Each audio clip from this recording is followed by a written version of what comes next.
Magandang umaga po sa ating lahat mga kapatid. Magandang umaga po, Father Vic. Sa araw na ito, sa buong Pilipinas, ipinagdiriwang natin ang kapistahan ng Immaculada Concepcion, ang kalinis-linisang paglilihi kay Maria. Matagal nang ipinangako ng Diyos na sa kanyang takdang panahon, magpapadala siya ng tagapagligtas, Mesiyas. Itong Mesiyas na ito ang magliligtas sa sanlibutan, sa sitwasyon, sa kalagayan ng kasalanan. At naging napakatagal ang pag-iintay ng mga Israelita sa katuparan ng pangako na ito ng Diyos. Pero alam ng Diyos ang kanyang ginagawa. Bago pa man dumating ang pagdating ng tagapagligtas, inihanda na ng Diyos ang iba't ibang mga tao para gumanap ng mahalagang responsibilidad sa pagdating ng tagapagligtas. At una nga dito, ang mga magulang ng ating inang si Maria, sina San Joaquin at Santa Ana.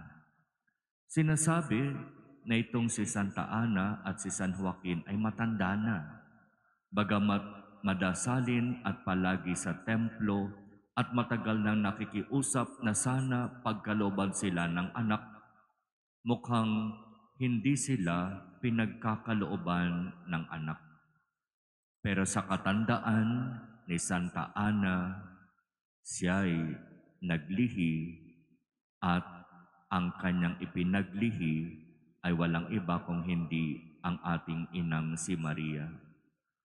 Pero magandang bigyang diin na sa paglilihi ni Santa Ana, hindi hinayaan ng Diyos na mabahiran ng anumang kasalanan ang kanyang ipinaglilihi. Sa sinapupunan pa lamang niya, ibinukod na ng Diyos itong kanyang ipinaglilihi upang hindi mabahiran ng anumang kasalanan at kailanman ay hindi magkasala. At iyon yung ipinagdiriwang natin ngayon, kapistahan ng kalinis-linisang paglilihi kay Maria. Bagamat ang ating ebanghelyong ipinahayag ay ang pagbabalita ng anghel kay Maria na siya'y maglilihi at ang magiging anak niya ay tatawaging anak ng kataas-taasan. Hindi ito ang kwento ng paglilihi kay Maria. Kaya sana po hindi tayo malilito at hindi tayo magkakaroon ng parabang pag-iisip na bakit ganoon ang binasang ebanghelyo. Hindi po talaga ito konektado sa paglilihi kay Maria. Bago pa man mangyari ang lahat ng ito, si Maria muna ang ipinaglihi ng kanyang inang si Santa Ana. Napakaganda ng plano ng Diyos sa kasaysayan ng kaligtasan ng tao. Sinisigurado niya na bago dumating ang mahalagang araw na iyon, na ihanda niya ang mga taong gaganap ng mahalagang responsibilidad sa kasaysayan na ito ng kaligtasan. At di ba nandyan din si Juan Bautista, na bago pa man ipanganak ang tagapagligtas, una nang ipinanganak ang magiging tagapaghanda ng kanyang daraanan. Kaya ganito yung napakagandang kwento sa kasaysayan ng kaligtasan. Alam ng Diyos ang kanyang ginagawa, malinaw ang kanyang plano para sa atin, at mangyayari ang lahat ayon sa plano ng Diyos. Walang pwedeng humadlang, walang sino mang pwedeng maging sagabal. Sabi nga, kahit na ang kasalanan ng tao ay hindi maaaring humadlang sa napakagandang plano ng Diyos. Kaya ito mga kapatid, ang magandang balita para sa ating lahat.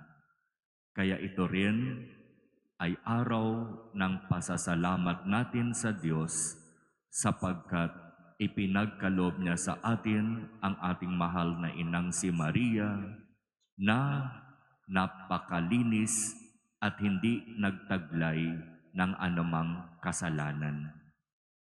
Kung ito ang ating ina, di ba dapat tayo rin ay makapagsikap na maging malinis sa isip, sa salita, sa gawa?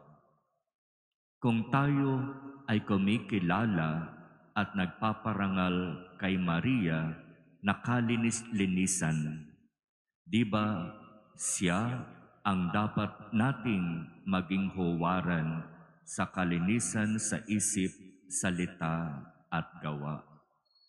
At bukod sa tayo ay kanyang mga anak, di ba tayo rin ay nagdedebosyon sa Kanya? Tinatawag tayong mga deboto ni Maria, tagasunod ni Maria. Pero isang bagay ang gusto kong linawin. Si Maria ay mayroong iba't ibang mga title, iba't ibang mga katawagan. Ang mga title na yan, ang mga katawagan na yan ay ipinagkaloob sa Kanya ayon sa kung ano ang Kanyang ipinapakiusap at kung saan ito nangyari. Halimbawa, dito sa ating Shrine Parish, nakaluklok sa ating dambana ang mahal na Birhen ng Fatima ng Marikina. Alam natin ang kwento ng mahal na Birhen ng Fatima, kung saan doon sa Fatima, Portugal, siya ay napakita sa 3 bata at doon sinabi niya ang kanyang mensahe. Panalangin at sakripisyo sa ikapagbabalik loob ng mga makasalanan. Ang mahal na Birhen na napakita sa Fatima ay isa lamang sa maraming mga kwento kung saan ang mahal na Birhen sa iba't ibang lugar, sa iba't ibang pagkakataon at sitwasyon ay napakita din. At siya rin ay kinikilala natin sa iba't ibang mga katawagan ayon sa kanyang mahalagang misyon na ginampanan. Pero ang dapat na maging malinaw, iisa lang si Maria. Hindi iba ang Our Lady of Fatima sa Our Lady of Lourdes. At marami pang ibang title. Iisa lang siya, iba-iba lamang ng lugar na pinagpakitaan, iba-iba lamang ng naging katawagan sa iba't ibang mga misyon at responsibilidad. Kaya huwag sanang pumasok sa ating kaisipan na magdedebosyon ako sa mahal na Birhen ng Fatima, pero ayoko sa mahal na Birhen ng Lourdes. Magdedebosyon ako sa iba't ibang mga imahe ng Fatima, pero galit ako sa imahe na ito ng mahal na Birhen. Tama ba yun? Hindi natin dapat binibigyan ng limitasyon ang ating pagdedebosyon kay Maria. Hindi komot itong imahe na ito ng mahal na Birhen ay maraming deboto at itong imahe na ito ay wala. Hindi na natin bibigyan ito ng pagpaparangal. Si Maria ang ating ina. Siya ang pinili upang gumanap ng napakahalagang misyon sa kasaysayan ng kaligtasan. Kung tunay akong deboto ni Maria, sa aking pag-iisip, sa aking pananalita, at sa aking gawa, sisikapin kong maging malinis.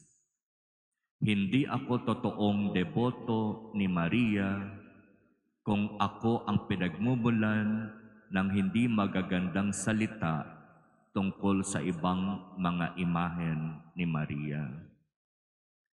Hindi ako totoong deboto ni Maria kung ako'y nagpuprosesyon at sumasama at nagpupunta sa iba't ibang mga shrine of Mary, pero ang buhay ko naman ay punong-puno ng kasamaan.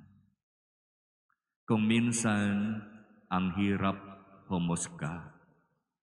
Pero kapag titignan natin at oobserbahan natin ang mga nagsasabing, deboto ako ni Maria, para bang hindi nakikita sa kanilang pananalita at pamumuhay ang kanilang sinasabi. Ang tunay na deboto ni Maria nagsasabuhay ng kanyang magagandang katangian. O Maria, ipinaglihim walang bahid ng anumang kasalanan, ipanalangin mo kami.